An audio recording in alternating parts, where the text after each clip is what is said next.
see right now, without LeBron, Lakers are struggling. Let me tell you about a team I hate, all right? I know the Dallas Cowboy fan is here, so I had to make sure he knew how much I hate this team. I'm ready. I've often said that the people who run baseball, they try very hard to ruin it. I'm from Brooklyn. I don't have a problem saying it to his face. Oh, I'm from Brooklyn. Hey, get any.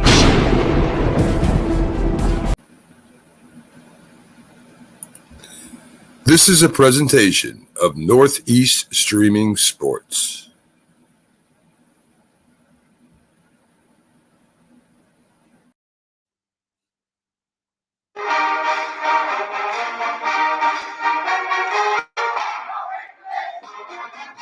Good morning, everyone, and welcome to It's a Wrap. As we go over all the NFL games, we'll be talking a little bit about the playoff picture as it is today. It's normally me and Pags are on here every Monday morning on the Roku channel. Today, I have my co-host. It's been my co-host for 3 years on the Mac and Jack Sports Show. Jack Hurst joining me today. Good morning, Jack. Good morning to everyone out there. Hey, Mac, it's a pleasure to be on this show. I mean, it seems like the Mac and Jack show seeing you there, but it is a different format, wrapping up all the sports news. Yes. I mean, it is a little bit different, Jack, but, Pags, when Pags is on, he's normally a lot better than when he's the Philly sports guy as far as a announcer goes. But well, I think Pags got a case of the jitters because his Eagles played tonight, and they've had 2 terrible games in a row.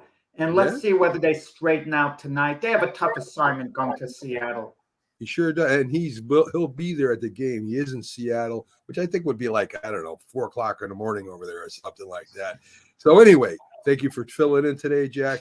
And let's do a quick analyzation of what happened to the San Diego, as I said, the San Diego Chargers, the Los Angeles Chargers, as they were embarrassed by the Raiders. Causing the head coach Staley and their Brandon GM. Staley. Mac, you really have it in for the Chargers. They played last Thursday, and you've been attacking them the last few days. All through the weekend, it's Monday morning. I thought you'd let up on the Chargers. Their season is over. They finally moved on from Brandon Staley. A lot of questionable decisions. It's not that the players dislike them. They just perform so poorly, and there's such talent on that team too. And that's going to be a very appealing coaching positions for some of the candidates out there.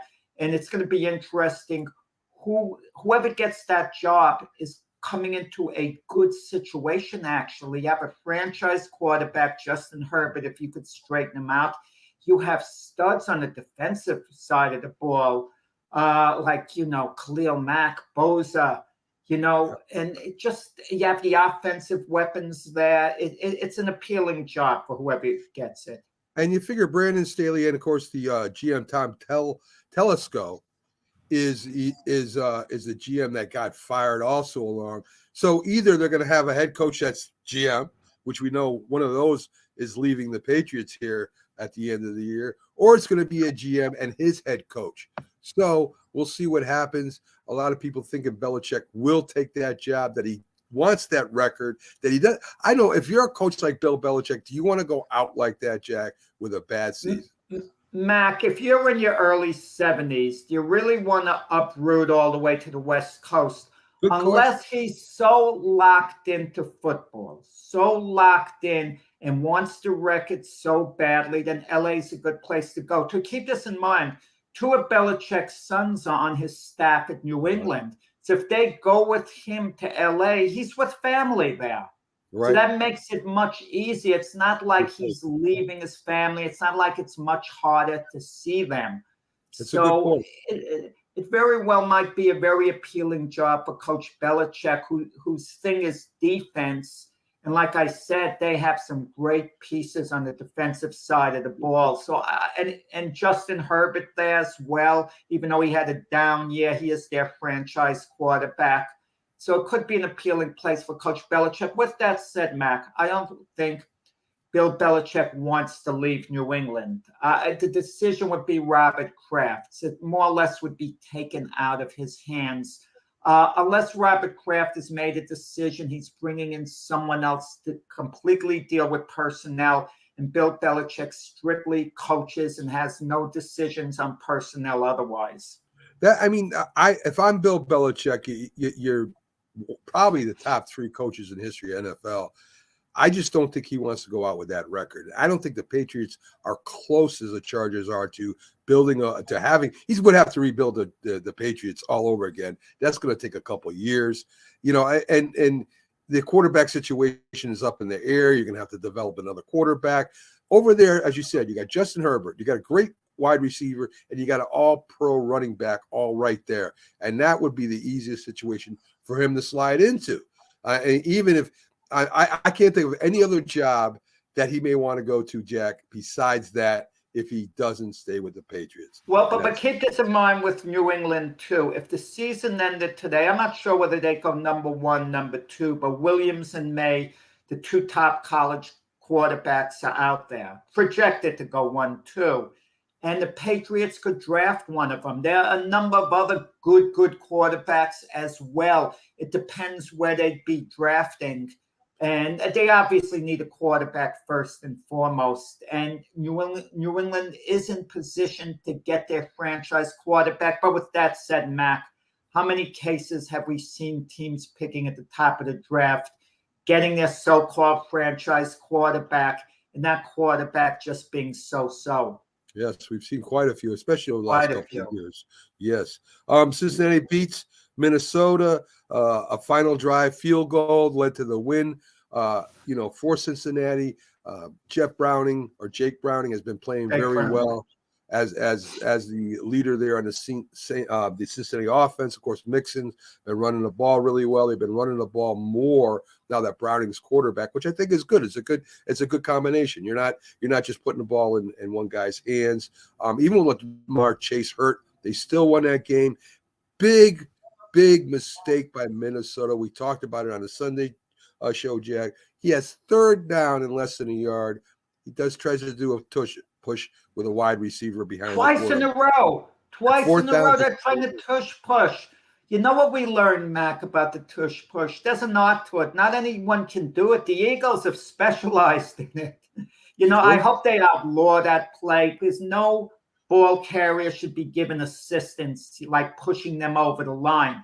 That's the same thing. Imagine running a marathon and one of the runners gets tired or something and another runner's holding them up across the line. And I'm not going to stick on marathon running. If you get a cup of water from someone who's not supposed to hand it to you, you get disqualified. One marathon runner who would have been eligible for the Olympic trials got disqualified because their coach handed him a cup of water. Wow. Well, I guess there's a reason for that rule. I don't even want to get into it, but you shouldn't be allowed to push your teammate over the line. The question was, and Pags, the Philly sports guy, brought up another point, as we saw in Buffalo game and in a lot of games, the running back gets stopped and the whole offensive line starts pushing this guy for another 9-10 yards or whatever. That would have to be taken out too, Jack, which I think it should be. This is not, a tug of war. This is not rugby. It's football. And to me, if the running back can't get there on his own, there's no reason why a whole offensive line should be able to get behind the running back and push him for another 10 yards. That's ridiculous. Sure. You know what we never discuss on shows we should have in the future going forward. You just gave me the idea now, Mac, believe it or not, when you mentioned the Dallas Cowboys. Weekly, maybe it should be done. Disappointing team of the week. Of all the teams in the NFL, which single team was the most disappointing? Now, I'm not going to say my Jets necessarily because we're used to it by now. But if I had to say one team was the most disappointing this week, there's one game left to play, the Eagles and the Seahawks. I'd say the Dallas Cowboys. Not so much because they lost to the Buffalo Bills. No disgrace losing to the Bills in Buffalo. But, you lose by 3 touchdowns. You fall behind 31-3. And you're a team that has so much momentum going for you, so much upside. And there was a lot of talk that the second best team in the NFC now would be the Cowboys behind the 49ers. and the Cowboys could conceivably give the 49ers a stiff challenge this time around. They lost them badly early in the year, and then they go into Buffalo, and they're beaten so decisively. And I don't want to hear they're coming off a big game with the Eagles. There's a letdown. Come on. Show me you're a real Super Bowl contender. And they didn't show it yesterday. Well, let me point out a couple things that I think, not that it should have affected, but I think it did. They wrapped up the playoff. They clinched the playoff before the game started. So right away, you're not playing with the same intensity Buffalo plays with, right? Buffalo needs to win. Right now, they just came out and they told the Cowboys, hey, you don't need to win. You clinched the playoff spot. And I'm not saying that caused the loss, Jack. All I'm saying is that the inspiration, the incentive to win that game has just dropped a little bit. Well, I'm going to disagree in this sense, Mac. They had 3 losses going into yesterday's game. The Eagles had 3 losses, and the 49ers had 3 losses. One of those 3 teams is getting a bye. And it would be the 49ers based on the tiebreakers beating the Eagles and Cowboys head-to-head. But the 49ers still have 3 games left. It's possible they lose one of those games. They're kind of like trap games. The 49ers could just have a bad game over the next 3. They lose one game, and the Cowboys conceivably could have gotten the bye. You not only get the bye, the 2 games left in the playoffs to go to the Super Bowl would be in Dallas. That would put them far and away in the best position to win. You know what I think it's about now, Mac, for the vast majority of teams? Not winning the division, accumulating a record per se. It's putting yourself in the best playoff position. Now, certain teams take something out of the season, even if they don't go to the Super Bowl. So these games are extra important in that respect. Even a team like the Detroit Lions. Sure. Look, the Lions don't have to go to the Super Bowl. They're going to win their division. If they win one playoff game, the fan base is thrilled.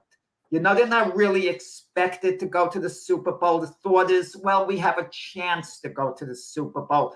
But the 49ers, Eagles, and Cowboys, anything short of the Super Bowl is going to be disappointing. Well, let me bring you back to the Dallas Cowboys for a second. You talk about the next 3 games for this team. The Cowboys aren't thinking about that, Jack. No player thinks like that. They don't think, oh, what happens if this guy loses, we win. We can have this if we win the next 3 games. No player thinks like that. If they do, they're not going to play well. You concentrate on this one game. And for that one game, you were just told you don't have to win it. And to me, psychologically, as a player, that does not get you pumped up. That gets you kind of, well, yeah, we're in the playoffs. We did our job. That should never have been said or should have been told, or the coaches should have never let them hear it. There was a second thing that I really found strange. Buffalo Bills, I mean, you got to give Brandon Cook kudos. He looked like Thurman Thomas. I mean, he was running with the ball, catching the ball. He ran for 179 yards. Yeah, sorry. He was unbelievable. But it wasn't just him. It was the offensive line that was opening up massive holes. Jack, they had a 207-pound safety playing middle linebacker. Now, how are you going to stop a 300-pound guard coming out and not swallowing up a 207-pound safety? That was crazy. I don't know why they put him in there. They were worried about Josh Allen throwing evidently, but you got to stop the run first. And doing that, let the Buffalo Bills, I think Josh Allen threw for 94 yards. He didn't have to turn the ball, just turn around and hand the ball off. Dumb. We talk about how great this coach is for Dallas, defensive coach. I'm not saying he's not a very good coach.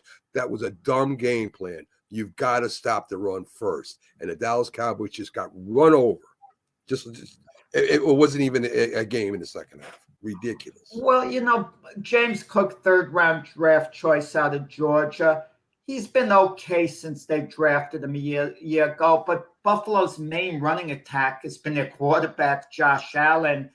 And they're kind of peaking at the right time. I mean, your offensive line is coming together. Like you said, you open up holes. And maybe that's a reason the running backs have been devalued, on the salary scale. Because the thought is if you have a really good offensive line who could open up holes, you can plug in a lot of guys. They're not that many difference makers. Supposedly, that's what people think. Look at the Giant game yesterday. Saquon Barkley, he didn't have a good game. The Giants really blocked for I him. don't want to look at that game, Jack. No. But the point I'm trying to make, Saquon Barkley is a great running back in my book. Not a good running back, a great running back. But if he doesn't have the blocking, he's limited in what he can do. James Cook yesterday, the Bill offensive line opened up holes. He took off. He took advantage of it. And then he was hard to bring down as well. Listen, so he certainly that man can cut on part. That man can cut on a dime and give you 9 cents change. He can hop through those holes. He's got really good feet, really good balance. He's got decent speed. I mean, and he's a tough guy. I mean, he's a good running back. I'm gonna say he's a B running back, Jack. He's not an A, but he's a good B running back. And I think the Bills, it was a good draft. But anyway, so I want to say something about this. I hate defending the Cowboys. I really do. You know how I feel about the Cowboys. And I have to go on Facebook to promote shows and to set up things. And I laugh when I see all these Eagle fans saying Dak Prescott's a fraud and how about the MVP now? He just carved you guys up last week like a Thanksgiving turkey. Yeah. So please don't have such a short memory. Just take care of yourselves. Talk about how bad the Eagles' defense has been playing lately. Be realistic, and hopefully you can beat Seattle tonight to stay in first place. It's just it drives me nuts, and I have to defend Dak Prescott and the Cowboys, and I don't like doing that. So come on, guys. Just Dak has had an outstanding year, Mac. Tony Pollard coming off the leg injury hasn't been himself, so their running attack hasn't quite been what they hoped it would be. And Dak has made plays. We like to use the term game managers, a difference makers. This year so far, Dak Prescott has been a difference maker. I agree. It wouldn't have mattered who was quarterbacking the Cowboys yesterday. I mean, the Bills were so superior, it seemed, in every facet of the game. They just seem more ready to play. They seem more up for the game. And Dallas, maybe it's my imagination, I think they seem to be a little snake bit going into Buffalo with the weather being what it was, even though it wasn't that bad. It's been a lot worse in Buffalo. It was a driving rain. You kind of wondered how up for the game the Cowboys were going to Buffalo after having that emotional victory over the Eagles the week before. That's where when you get a press conference and they ask you a question like what happened and you just don't know what the hell just happened. It just happened, and it was it's sort of like Mike Tomlin with his answer, right? When the Colts actually out Pittsburghed the Steelers, they were more physical. They ran the ball better. Their quarterback made good throws. Their defense was swarming. And Mike Tomlin stands in front of the microphone and says, I don't know what happened. I have no answers. And that is the saddest statement you can make as a coach. We weren't ready to play. Well, listen, it's your job to get the Steelers, your team, ready to play. It's a job for you to have answers. You've got, as a coach, Jack, you can't hide behind saying I messed up. It's my fault. I don't have answers. I don't know what happened. That it doesn't sound good as a head coach to say that. This doesn't sound like Mike Tomlin. And I don't know what's going on with Mike Tomlin this year. I don't know. It's because the coaches weren't as good as he thought he was, that his team isn't as talented as he thought he was, that his GM didn't draft a good quarterback, that they didn't pick up a good free agent backup. I mean, there's so many problems with the Steelers right now. I don't think anybody could fix that right now. And I think Mike Tomlin might be in a little trouble at the end of this year. Well, they switched offensive coordinators, it hasn't helped at all. Unlike Buffalo, who did the same thing, and it's helped, these last few games. And sometimes a team loses its way during the season. It's hard to explain. Just like a team starts putting it together during the season, there's no explanation for it at times. They hit a certain wall. It might just be a mental fatigue that the players have as a unit. But watching the Pittsburgh Colts game, they started the game really well, the Steelers. They were up for the game. They were enthusiastic. They were psyched. It looked like they were headed to victory early in the game, that this was going to be their day, that they finally regrouped, and then it started just falling apart. And when it started falling apart, they had no answers. They had no resolve. No, It's like the team was deflated all at once, and they're 7-7 now. The season's not over for the Steelers, but let's see how they respond the rest of the way. Mac, if they finish this year hypothetically 8-9, lose 2 of the last 3, you kind of wonder what the situation is with Mike Tomlin. But you wonder how badly does Tomlin want to stay on as coach of the Steelers. And if I'm the ownership, I sit down with Mike Tomlin and I say, do you really, really want to stay coach of this team? Because if you will allow you to resign, and you know you're going to get a job elsewhere, you know you're going to be in demand, or do you really want to stick this out? Because if you're going to be coach of the Steelers, you have to be enthusiastic to do so. And I'm not sure about Mike Tomlin's enthusiasm. He benches Mitch Trubisky with the game out of hand, basically. Puts in Mason Rudolph, but by that point, a few minutes left in the game, it's not going to make a difference at that point. There's nothing Rudolph could do for him. I agree. I didn't understand that decision either. So we're speculating that maybe Bill Belichick goes to the Chargers. Can we speculate that Mike Tomlin might go to the Minnesota Vikings? We're guessing. We are guessing. No, why would the Vikings aren't looking to fire Kevin O'Connell? He hasn't done a bad job. Why would they want to fire Kevin O'Connell? After that bonehead, Jack, after that bonehead decision to go for it on 3rd and do that tush push, that was a bonehead decision. That it's was not fireable, Mac. It would be for me. It would be for me. You just showed me your true colors. You just showed me you're scared. You did nothing creative there. You got stopped once and you did it again. Jack, with a running back that was running all over the Cincinnati Bengals. I don't know how many yards he had running. He's standing right back there, and you don't call his number? Mac, there's a difference. Certain things are fireable offenses, certain aren't. Like Joe Judge trying a quarterback sneak at 4th and 9. He's going to sneak at 9 yards on the quarterback sneak. That's fireable. Because if I'm a known, I'm saying, are you out of your darn mind? No, but listen, let's say hypothetically you're correct. Let's say the ownership is thinking of moving on from Kevin O'Connell. It's an interesting thing looking towards Pittsburgh coach Tomlin, because the defensive coordinator for the Vikings is Brian Flores. He's done a good job. You would think you'd want to promote him to head coach, but there's a wild card here. When Brian Flores was out of football, it was Mike Tomlin who brought him back.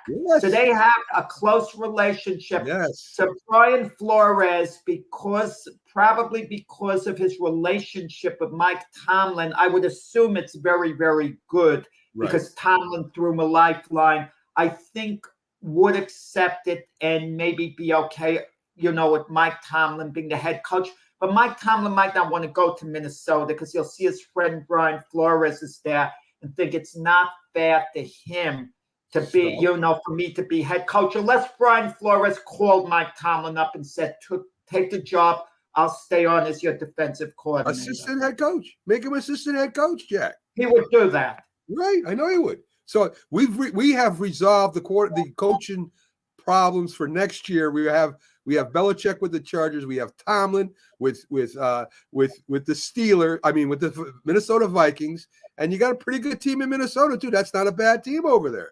Let me tell you something. If it were me making the decisions all around, I would keep Belichick as coach of the Patriots, but I would have to bring in other people with personnel moves and all. He'd have to agree to that. I don't think he would. He would have to agree to that because the Patriots have been competitive. They haven't embarrassed themselves in losses. They had a couple of bad games, but they've regrouped. They're playing hard. Hard against the Chiefs. I think the Patriot problem isn't so much about coaching. It's about personnel. They just got to get better players. I agree, Jack. I agree. So anyway, let's push on here to Detroit. So Goff throws for 4 touchdowns or 5 touchdowns and 5 touchdowns. And the Detroit defense just pressures Wilson all over the place. You saw a little meltdown on the sideline. Sean Payton screaming at Wilson. coaches do that every now and then. They yell at their quarterback. I've seen DeBall do it. Of course, I've seen Parcells do it. I've seen offensive coordinators yell at their quarterbacks on the sideline. I don't know what Wilson would have done about the offsides. That maybe he changed the count. I have no idea what happened there. I think it was just frustration because Detroit just owned Denver that game, Jack. No, well, Detroit was the better team by far. You know, Bill Parcells has had more influence on his assistants, I think, than any other head coach. They seem to follow him. You even see Bill Belichick at the press conferences. He kind of imitates Parcells. And Sean Payton was very close with Bill Parcells when he was his assistant. In fact, when Sean Payton was suspended for 1 year on that Bounty Gate thing, he asked Bill Parcells to take over the Saints for 1 year in his absence. Parcells declined it, but just the idea he would ask Bill Parcells. And remember the way Bill Parcells would go at it with Phil Simms on the sideline? This was reminiscent. Sure. And I don't like it personally, because I think if you have a leader, you can't really diminish him. But Bill Belichick used to do it with Tom Brady. He used to chew him out at practice. And new players on the Patriots, their mouths would be hung open. If he's going after Tom Brady, come on, nothing's out of bounds. He was treating Brady like he was any other player. Yes. Sometimes I think if you have a responsible leader, Mac, and the word is very responsible, who buys in, you don't diminish him. And to close up on this, Vince Lombardi did that with Bart Starr. He chewed him out once in front of the team. And Bart Starr told a story. He saw Lombardi in the office after and said, look, if you want me to be a leader of this team, you can't diminish me in front of the other players, because I can't be an effective leader if you're putting me down. And he said Lombardi never did it again after that. Yeah, that's one way to hold. That's one way to do it. And yeah, I think what it is, Jack, is the buttons you push. I think Simms needed his button pushed. I don't think Bart Starr needed his button pushed, if you know what I mean. And Russell Wilson looks like a guy that needs his button pushed because it depends on relationships, Mac, too. If the other players know the coach and the quarterback have this great relationship, they like one another a lot, they could look at it as like family. The coach yelling at the player, at the quarterback, vice versa, and it's okay. But if they think the coach really is ticked off at the quarterback, not happy with him, it just makes the situation worse. Sure. I think it's, like you said, a family, right? You yell at your son. One son, the other son, you don't yell at. You know what I mean? It's the way you've got to know your players to be effective at that. So let's talk a little bit about Cleveland. With Joe Flacco, he throws for 374 yards, Jack, a few touchdowns. Cleveland's in the number one wild card spot, and we'll get to all that later. Right now, of course, they're excellent defense. They have a Super Bowl defense there. All they need is a quarterback to manage the game. Joe Flacco can manage a football game, Jack. And you know something? I'm not counting them out. I think they can go up against any team right now. I think Flacco would make the big mistake in that one game to lose it, but I still think they can compete with any team out there in the AFC. I could say with absolute confidence, if Cleveland makes the playoffs, they'll be eliminated the first game. I say that with absolute confidence. Cleveland came so close to losing the game yesterday. Mac, you know what the most exciting play in football is to me now? The Hail Mary. I think that's the single most exciting play in football. And look at the play yesterday to end the Cleveland-Chicago game. Wow, wasn't that exciting? I mean, the deflection, the bad player receiver, I forgot his name, is lying on his back. What was he doing lying on his back, Mac? You can't dive, but what the heck is he doing lying on his back? But the ball comes right to him. Yep. Right to him on his back. I can't get mad at a player who makes a physical mistake, drop. You know, the mental mistakes drive me crazy. He just couldn't hold on to the ball, and then he kicks the ball into the hands, the bad player. I mean, the Brown, cornerback intercepted, game's over. But can you imagine what a spectacular victory that would have been? That would have been off the charts. That would have been a season. I shouldn't say maybe season ender for the Browns. it would have totally demoralized them to lose a game like that. But it was exciting, Yes. the way that game ended. I mean, that was the most exciting single play of the year to me so far. The hardest ball to catch, Jack, is the one thrown right at you, or the one that's the easy catch. I mean, he fell down, the ball's at him. He's kind of shy. You know, What's he doing on his back? That's what I want to know. What's he doing on his back? I was playing safety, and I had an easy interception. The quarterback got hit. The ball went up in the air. It was like a high pop, and it seemed like it took forever to come down. And finally, when it comes down, I'm trying to run with it before I catch it, and I drop it. I mean, I've made interceptions diving. That was such a easy, it's just crazy how that stuff works. But anyway, Cleveland at 8-6, Jack, or 9-5. They're 9-5, are right now number one wild card. So that's they've overachieved. They have overachieved. But keep this in mind: Cleveland has been winning so many tight games over and over and over, and it's a deceiving 9-5. Really a deceiving 9-5. But listen, kudos to them. Yeah. Hey, listen. They make the play. Listen, Joe Flacco comes off the couch, and throws 2 straight 300-yard games. It's a heck of a story. Whether he's that good or not, it's still not. Joe Flacco is past his prime. Don't get excited about it, Mac. You always get excited every month. There's a couple of games. Let's hear about Tommy Cutlets this morning. You were grinning about. Oh, well, we're going to talk. We'll talk. We'll talk about it. Flacco is a Super Bowl winning quarterback, though. He has a pedigree. He has a pedigree. It's not that Flacco's not competent. He's very competent. He's just past his prime. But like you said, Mac, he's smart. He's got experience. He can still get things done under the right circumstances. And he's never going to win you a game if you're for Cleveland. Forget about it. Everything has to go right. He just won't mess the game up for you. Maybe not. Maybe so. I don't know. Good morning, Rick. I failed to say that. Rick on the show with us, as he always is. Vikings should have beaten the Bengals this weekend. They should have. We talked about that, Rick. You know that. So Carolina gets their second win in a very exciting 9-8 or 9-6 game. 9-7. I split the difference. Of course, the Carolina coach was all excited that Bryce Young made a good throw in the rain. He said he's improving every week. Yeah. It's not that I don't like the kid, Jack. It's there's always giving him like props for something he should know how to do already, like throwing the ball in the rain and making a good throw. That's what you should do as a starting quarterback. To me, you're setting the limit too low there. He's got to be able to do more than just make a good throw in the rain to become a good quarterback. And I think he needs somebody to push him. He's not a very excitable guy. He's very calm, which can help you sometimes. He's very laid back. He doesn't get fired up. There needs to be somebody to fire underneath him every now and then to get him excited, to maybe take some chances. I think they've handled that so wrong this year. And hopefully there's a new coach that comes in there and they bring in a quarterback developer, or this kid's going to waste away, Jack. He's just not built. He's not built to be this is where I understand what you're saying. He's a small guy. But keep this in mind. Bryce Young's been hit a lot this year. Yeah. He hasn't gotten injured.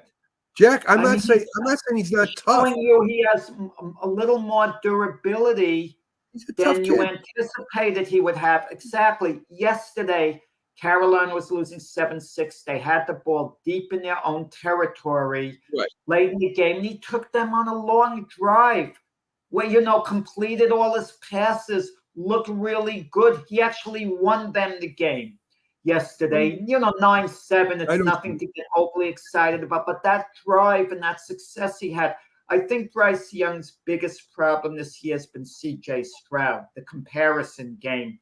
We're seeing that C.J. Stroud is going to be the Texan quarterback for years and years to come and be an elite quarterback in this league. I don't know, Jack. I don't think it's unfair. First of all, I don't think it's an unfair comparison. I think they both came out and these were the top two quarterbacks. When the three quarterbacks came out back in 2001, Eli Rivers and Roethlisberger. Roethlisberger, there's going to be comparisons made, and they're on different teams. Right away, Roethlisberger had instant success. It looked like he was the better quarterback. Rivers really didn't have the success they thought he would have because he wasn't on as good team as the Steelers and the Giants. I mean, not Rivers that he is a Hall of Famer, though, Matt. When you look at it, he should. They didn't win. They didn't go to a Super Bowl, but he. I don't mean that he didn't live up to expectations. I just mean he wasn't on a team that was maybe better coached, or maybe, I don't know how to say it right, Jack. He just didn't live up to what Eli and Roethlisberger became. I'm not saying wait, 1 second. If you take away Eli's Super Bowls, and I know it's hard to take away, Rivers is actually, in my opinion, slightly a better quarterback. Maybe if the three of them were coming out of the draft this year, let's say, we know what they were all about. Big Ben, Phillip Rivers, Eli Manning. That's the order I would probably take them in. I'd probably take Big Ben first, Phillip Rivers second, Eli third. Eli's a close third. I'm just saying, Jack, here's a difference in quarterbacks too, where Rivers was a more fiery guy. Eli was a little bit more laid back. That was his personality. I forget the nickname they had for him, but it was like Cool Hand Eli or something like that. But anyway, Eli was more calm. Ben was a little mixture of both. I mean, I just think that Rivers, not that he wasn't a very good quarterback. I don't know if he'll go in the Hall of Fame or not.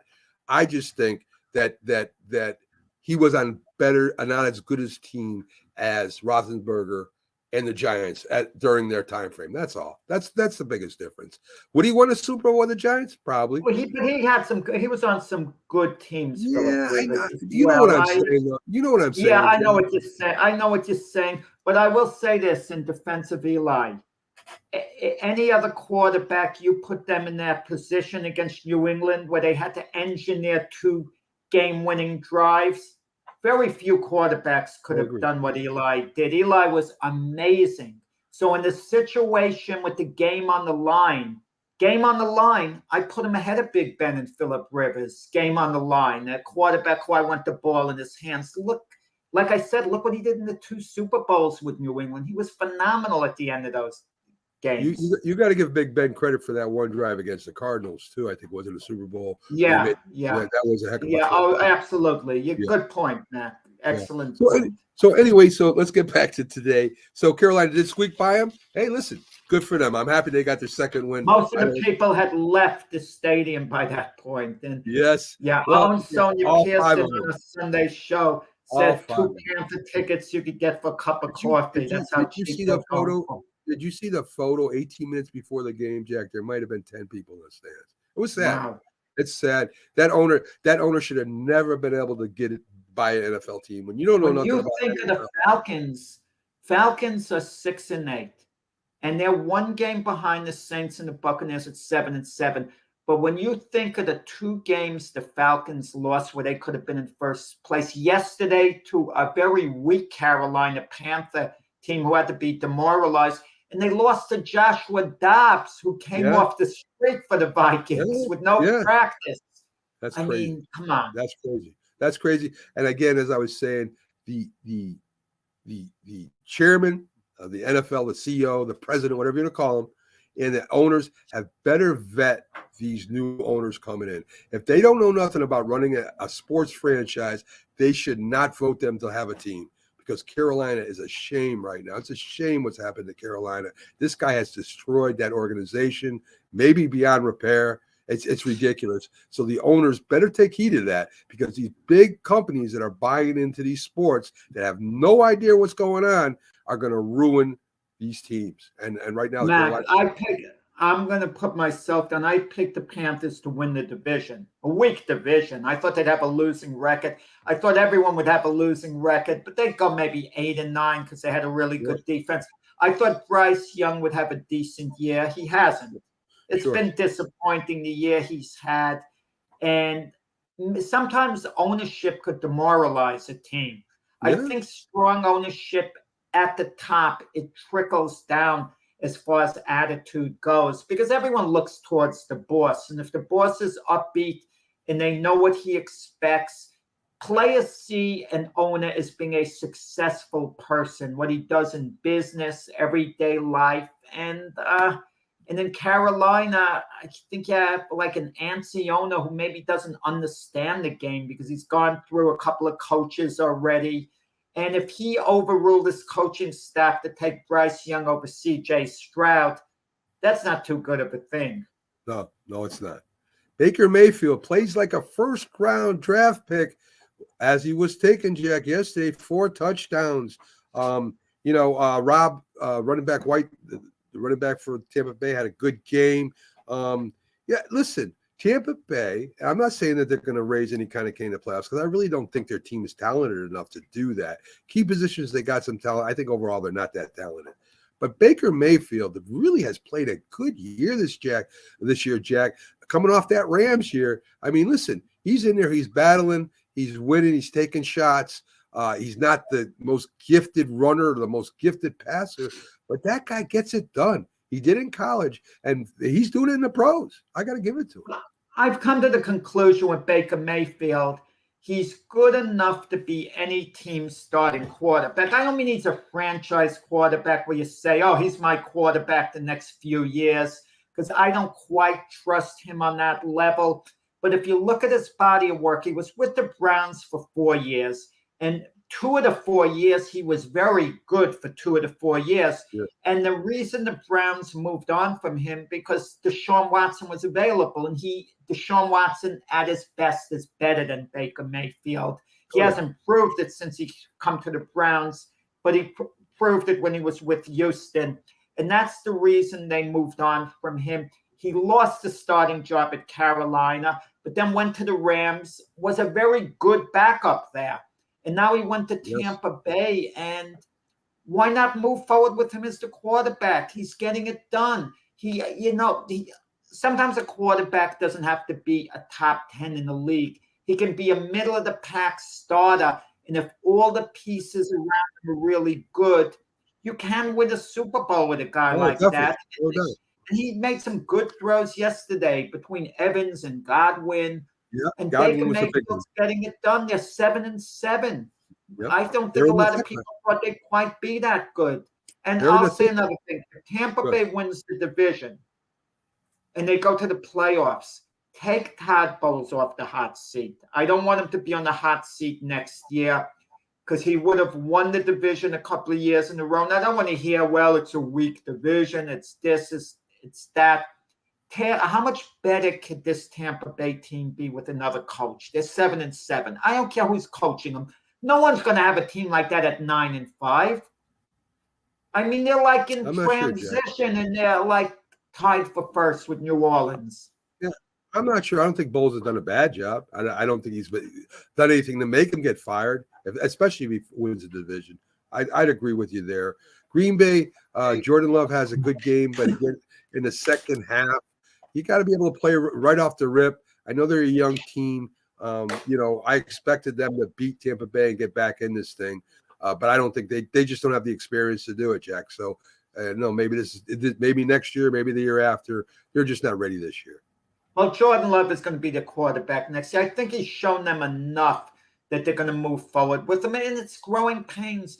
In reality, this is Jordan Love's rookie year. Don't tell me the time is Aaron Rodgers' backup. Technically was a rookie then. But he's shown you enough, Jordan Love, that you're going to want to develop him. And he's got to get better over time.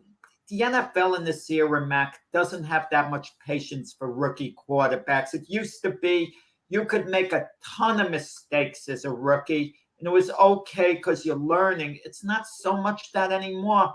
Joe Willie Namath, I mean, for my Jets, he'd throw 5 interceptions in the game, and we'd say, oh, it's growing pains, he's learning. So when a quarterback does that today, they want to run him out of town. Even as recent as Peyton Manning, his first year, he's terrible. He threw a double interception. Wasn't good. He wasn't. Yeah, exactly. C.J. Stroud not playing didn't matter against the Tennessee Titans, who had just beaten the Miami Dolphins. I think that was their Super Bowl. I think they played their best game of the year against Miami. Casey Keenum's top 40 was music to their ears as they beat the Tennessee Titans. This is interesting to me. Now you got Houston, you've got the Colts, and then you got the Jags all at 8-6, and the Colts might be the best team right now, Jack, the way they're playing. I don't know. I don't know who's the better team. I don't think Houston's the better team because they don't have their starting quarterback. But Casey Kane has been around.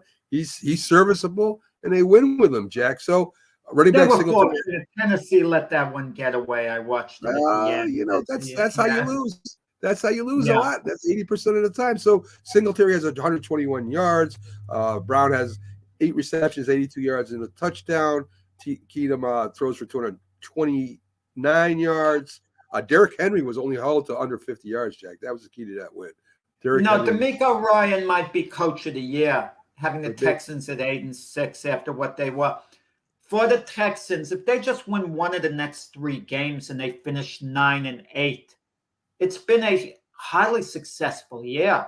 Yeah. They don't have to make the playoffs. They don't have, just the idea that they could have a winning record after, picking so high up in the draft and being so bad the last couple of years. And the Colts, I think, have overachieved, being at 8-6. I think they've overachieved. Good coach. There's a coach of the year you should be talking about, the Indianapolis Colts head coach. He's done a phenomenal job with that team. Lose your starting quarterback, doesn't matter.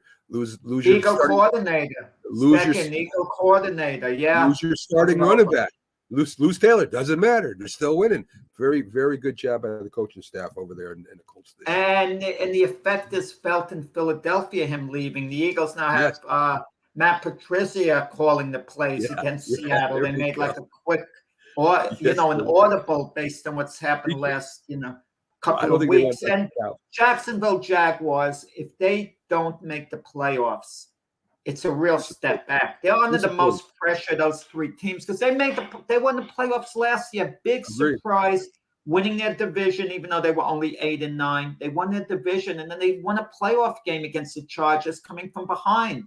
Agreed. So they're under the most pressure. It would be a real step back for that franchise if they're not in the playoffs, because we thought of the Jaguars as an ascending team.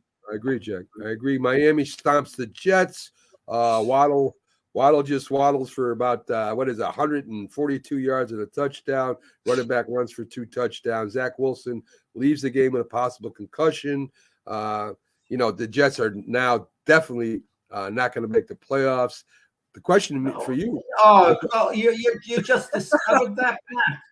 Come on. The question for me to you. The question for me to you is: Rodgers will be available to play Christmas. Yeah. You think? Does he play? This is my feeling on the matter. Okay, it's twofold. You have to be out of your mind to give Rodgers anything resembling substantial playing time, because that offensive line isn't going to protect him that well. I think it's got to be symbolic, Mac. Let Rodgers suit up in the active roster, make him a 3rd-string quarterback, and at some point, let him come in, hand the ball off a couple of times, throw a couple of short screen passes, safety passes where the pass rush can't get to him. Just the idea for his legacy that it'll go down in history how quickly he came back from the Achilles injury. Give him that for all his hard work. Wow, he was actually able to take the field.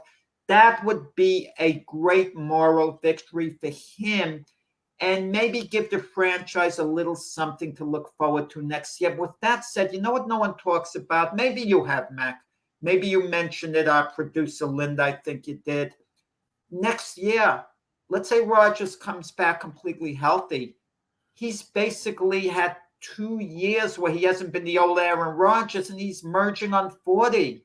Yeah. I mean, basically being off all of this year, and even if he plays a few plays, it's an off year. He hasn't really played in reality. And last year, we heard he had a thumb injury, but he wasn't nearly as good as he was the 2 seasons before, where he had MVP seasons. So which version of Aaron Rodgers are we going to get? Are we going to get the MVP version? Because this is a workaholic. Just the idea he could get himself back on the field, we shouldn't sell him short. Are we just going to get an old Aaron Rodgers? Because everyone ages eventually. Right. Yeah. I mean, I don't know the answer. We're going to have to find out. The thing I don't know if he would want to play if it's symbolic. I think if he wants to go play, I think he's a competitor. I think he'd want to play the whole game, Jack. I don't think he would want to just. No, they can't do it. It's suicide with that offensive. No, I think if they're not going to tell Aaron Rodgers no. If he wants to go out there and play, he's going to play. And I would expect that from a guy like him.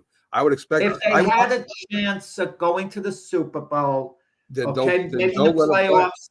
That's another matter. That's an incentive. I think Aaron Rodgers kind of rules the roost over there. I think if he wants to play the game, they're not going to tell him no, Jack. I think the players don't want him playing.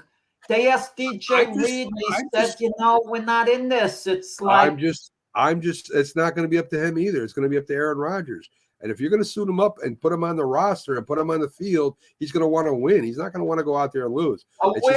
The Jets season is over. As far as the playoffs are now eliminated. How many times, Jack, was the season over for the Packers when he played? He's still going to want to play. He's going to want to win. That's what the answer's never. It was never over for the Packers. They won the playoffs every year he was there, except last year they got eliminated the last game. He got injured. He got injured during the Giants game and still wanted to play. This is what the guy is, Jack. But I understand, but Aaron Rodgers is logical.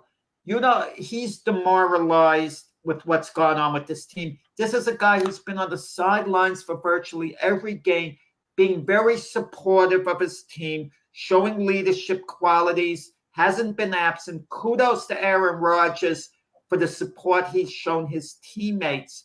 But just like the players are demoralized, he's demoralized on the sideline.